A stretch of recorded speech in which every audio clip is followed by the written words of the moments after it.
នេះគឺជាកិច្ចបញ្ចប់នៅពិធីបុណ្យបញ្ចុះខន្ធសីមាវត្តព្រៃជុំឃុំយុទ្ធសាមគ្គីស្រុកសាមគ្គីមនីជ័យខេត្តកំពង់ស្ពឺនៅថ្ងៃអាទិត្យ13កើតខ្នើតខែផលគុណឆ្នាំអសាញ់សប្តាហ៍ស័កពុទ្ធសករាជ2569ដែលជួននៅថ្ងៃទី1ខែមិថុនាឆ្នាំ2026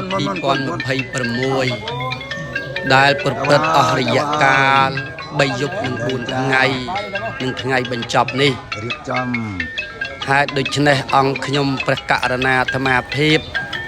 តំណាងអ្នកកាន់ទិសនៅក្នុងទិសឧត្តរគឺទិសខាងជើងក៏សូមលើកនៅភិផលមហាកុសលដែលកើតពីការគោរពនៅពិធីបុណ្យបញ្ចុះខន្ធសីមានេះក៏សូមគុណដេជះនៃព្រះរតនត្រ័យគុណកៅទាំង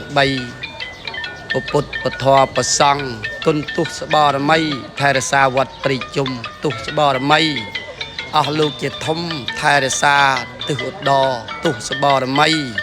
អស់លោកមានសិទ្ធិមានរិទ្ធថែរក្សាទិសទាំង8ព្រមទៅដោយអន្តកលជាទីធំ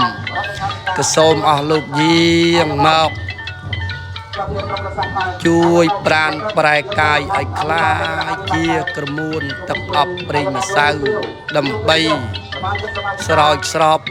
ប្រោះព្រំផ្លុំប្រសិទ្ធិនៅសពាងរាងកាយរបស់អស់លោកពុទ្ធបរិស័ទទាំងឡាយទាំងចិត្តទាំងឆ្ងាយ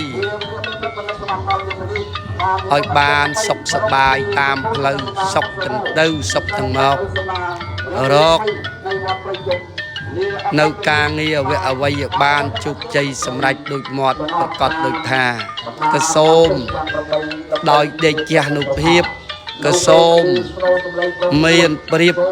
មានសិទ្ធិមានរិទ្ធអំណាចលើសត្រូវផងទាំងឡាយក៏សូមដោយអនុភាពនៃបុណ្យកុសលដែលតម្កល់គ្រាកន្លងមក